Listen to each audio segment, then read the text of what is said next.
Olá, graça e paz. Na aula de hoje nós vamos falar sobre a obra de Cristo. Vamos juntos lançar fundamentos?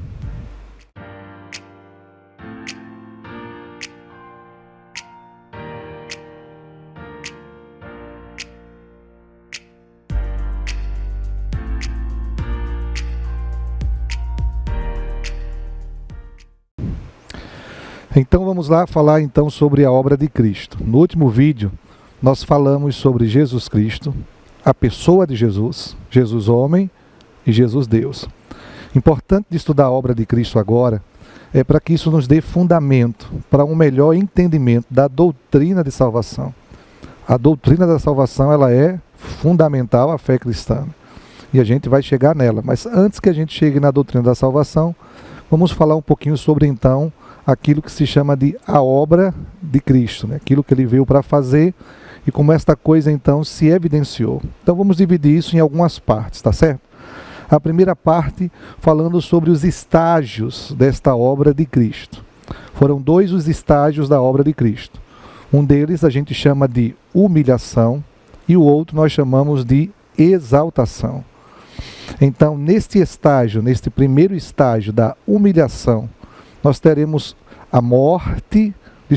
a encarnação e a morte de Cristo. Deixa eu só citar para vocês aqui alguns textos desse primeiro estágio da obra de Cristo, a humilhação, falando desta primeira parte, encarnação. João capítulo 1, no versículo 14 diz, e o verbo se fez carne. Então Jesus se fez carne, ele assumiu a forma humana, e nós até falamos sobre isso quando fizemos menção da humanidade de Cristo no vídeo passado. Mas eu queria só chamar mais uma vez a sua atenção de Filipenses capítulo 2, versículos 6 e 7, que diz assim, não julgou como usurpação ser igual a Deus, antes a si mesmo se esvaziou, assumindo a forma de servo, tornando-se semelhante a homens. E aí depois se diz, né, que como homem foi obediente até a morte e morte de cruz. Mas a primeira parte aqui fala exatamente deste movimento de Jesus, de deixar esse ambiente de glória. Por que esta parte do estágio da obra de Cristo é chamada de humilhação? Porque imagina a glória em que ele vivia, a glória em que ele estava, vivendo junto com o Pai, sem nenhum tipo de limitação, Deus, né, eterno. E então ele decide fazer parte da história humana, e agora ele se faz carne, ele se esvazia a si mesmo, ele submete-se então completamente ao Pai, e ele passa a viver as limitações que são comuns à própria vida humana, tornando-se homem para que pudesse então realizar aquilo que o Pai o havia ordenado para fazer. Então tinha que estar disposto a se humilhar, né? Sair de um estágio alto e ir para um estágio muito menor, né? Sair da glória e vir habitar nesta terra, uma terra maculada pelo pecado, uma terra de homens corrompidos pelo pecado, uma terra em que a grande maioria dos homens não conheciam como Deus, e ele veio e sofreu, né? Porque o texto fala aqui que ele foi como homem obediente, né? Foi servo, e muitos não receberam então aquilo que ele estava fazendo. Então esta é a primeira parte aqui. Gálatas capítulo 4, versículo 4 diz, Deus enviou seu Filho, nascido de mulher, nascido sob a lei, né, para resgatar os que estavam debaixo da lei. Então esse é o primeiro estágio da humilhação de Cristo, né, quando ele deixa a glória e ele se faz carne. Mas não parou por aí, né? O segundo estágio deste processo de humilhação se dá com a própria morte. Ele, o autor da vida, ele é aquele que não conheceu o pecado, ele que é o doador da vida, agora se submeteria então à morte. E não era qualquer tipo de morte, né? A morte que ele viria a sofrer seria a pior de todas as mortes daquele período, né? Uma verdadeira tortura, uma morte lenta que se tinha muito sofrimento, que era então a morte de cruz. Então esta morte de Jesus fala deste estágio maior de humilhação, né? Então ele sai da glória, deixa o ambiente do Pai, da eternidade, ele se faz carne, passa a viver num ambiente limitado, e agora ele se entrega para morrer, e o pior tipo de morte, né? Um sofrimento. Deus que não havia pecado, o Deus que era santo, o Deus que é a própria vida, se entrega para morrer e se entrega para um nível de sofrimento dos maiores e do maior, podemos dizer assim, que já se pode então se imaginar.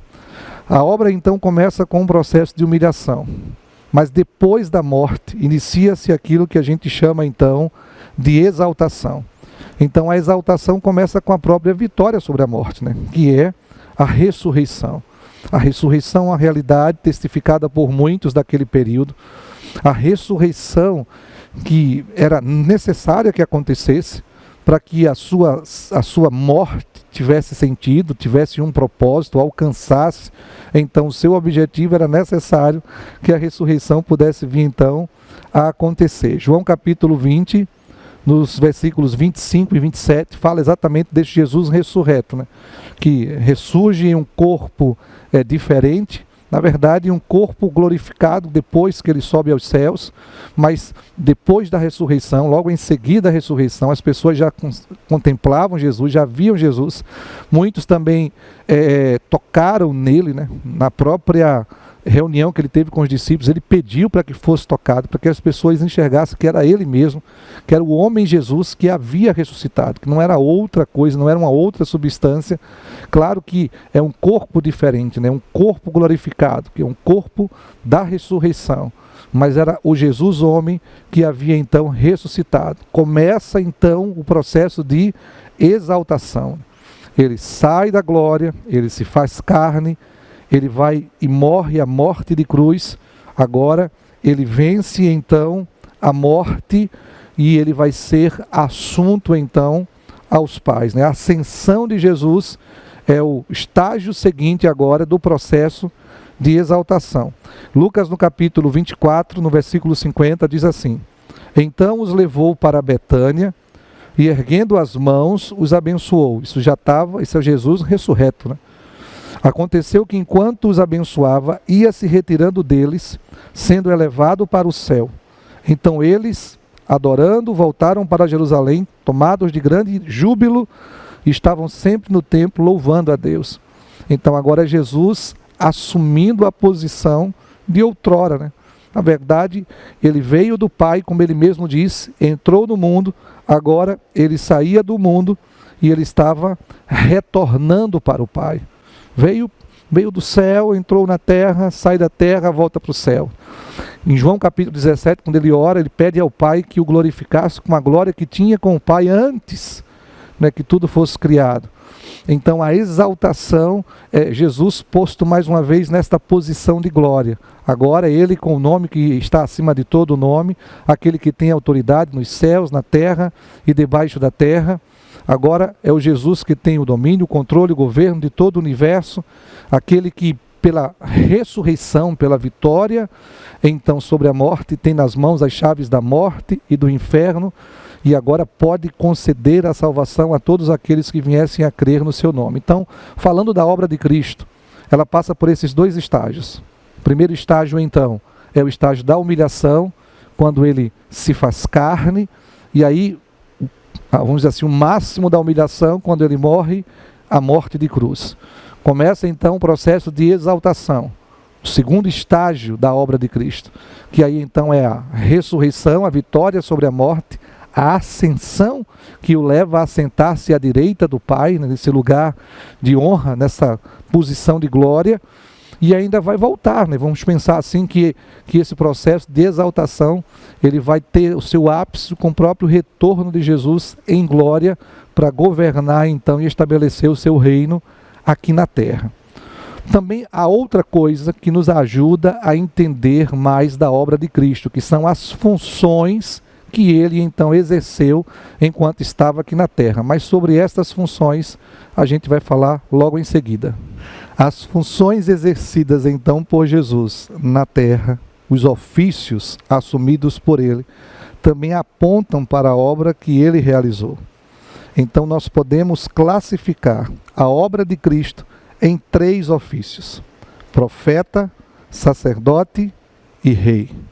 O profeta tem a ver com revelação, o rei tem a ver com governo e o sacerdócio tem a ver com reconciliação. Como profeta, Jesus revela o Pai e a verdade que está nos céus.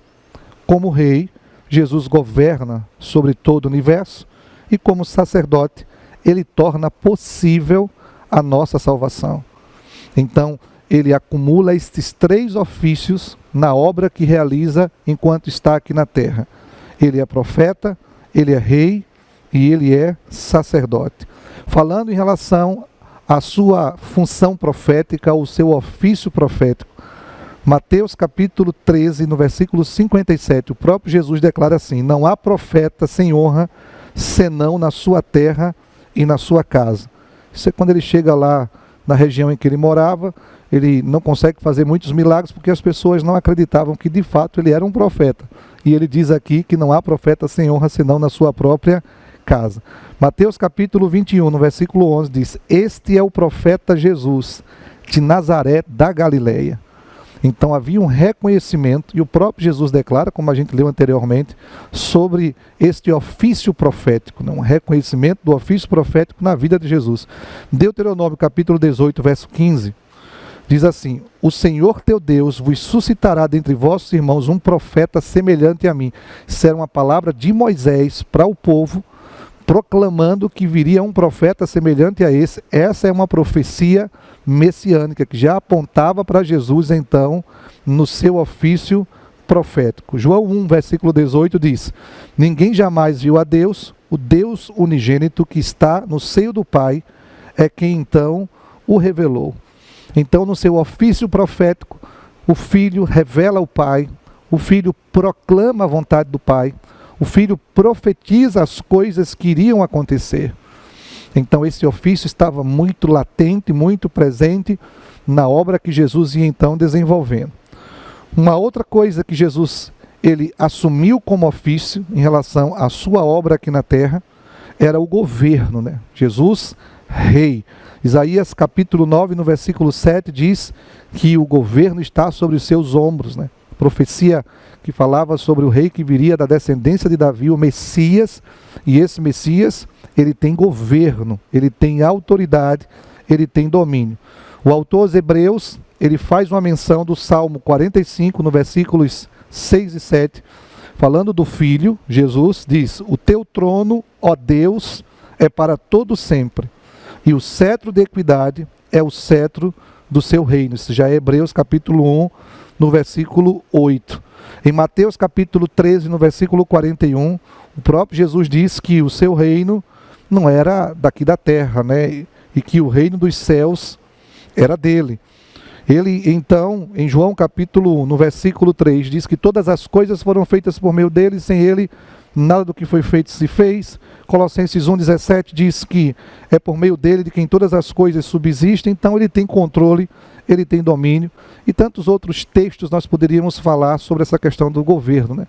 Pilatos até questiona a Jesus quando está para dar a ordem para que ele fosse então assassinado, dizendo: você não sabe que eu tenho uma autoridade sobre a sua vida, tanto para te libertar quanto para te absolver, para te condenar. E ele então diz assim: olha, nenhuma autoridade foi dada a você se não fosse dada dos céus. E parafraseando, ele diz: olha, se eu desse ordem aos meus anjos, ou seja, há anjos que estão sob o seu domínio, há anjos que estão sob as suas ordens, e eles viriam aqui e me tirariam. Mas cumpra aí o que você tem que fazer. Então havia essa consciência de governo, de ser rei, de realmente ser aquele que exerce domínio na pessoa de Jesus. Inclusive aquela marca lá em cima da cruz, né, que ficou, as palavras que foram escritas é Jesus Cristo, Rei dos Judeus. Então mesmo que os judeus não reconhecessem, aquilo ficou gravado, né, foi uma marca, na verdade. Ali se falava de uma verdade, eles estavam crucificando o rei dos judeus. Então Jesus é profeta, Jesus é rei, e também Jesus ele é sacerdote, ele também acumula o ofício do sacerdócio. E aí, como sacerdote, ele tanto está envolvido com a intercessão, como também está envolvido com a expiação. Então, em João capítulo 17, depois você lê com calma, você vai ver uma oração intercessória de Jesus, né? Jesus intercedendo em favor dos seus discípulos, aqueles que estavam ali mais perto, mas também aqueles que viriam a crer depois. A oração sempre esteve presente na vida de Jesus, e a oração intercessória em várias ocasiões.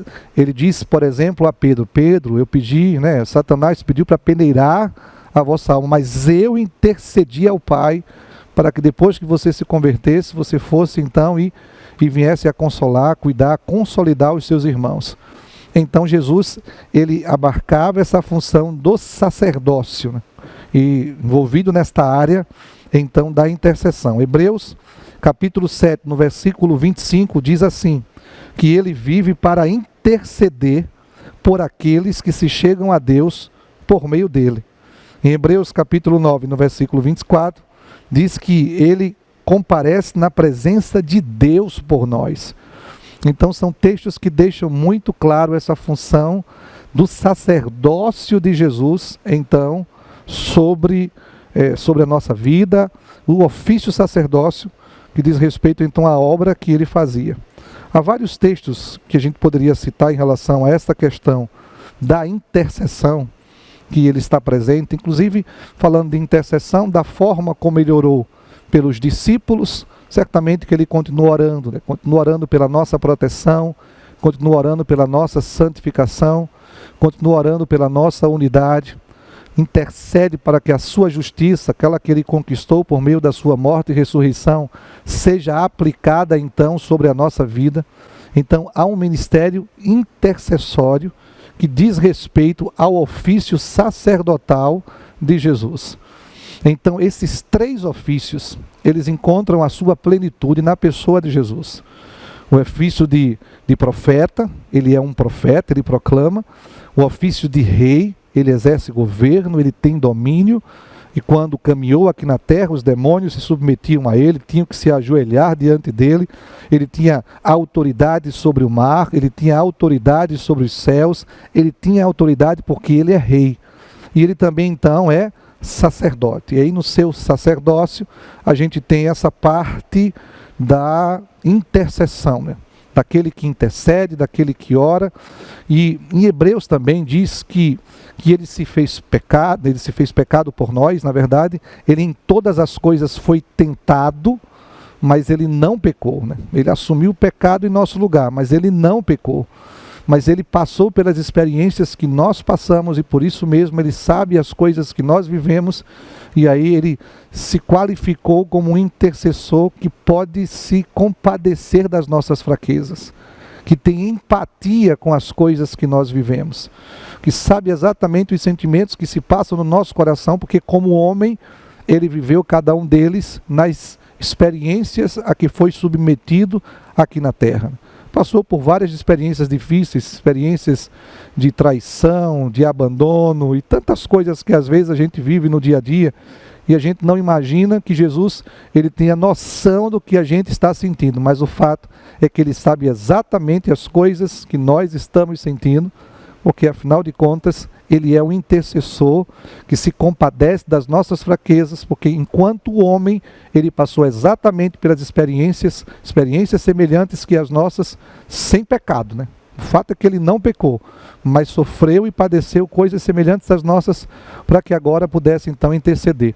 Há uma outra coisa no ministério do sacerdócio, no ofício do sacerdócio, na pessoa de Jesus, que é bastante importante, que é a chamada expiação. Então, no seu ofício sacerdotal, ele intercede e ele também promove a expiação. Mas sobre expiação especificamente, a gente fala logo em seguida.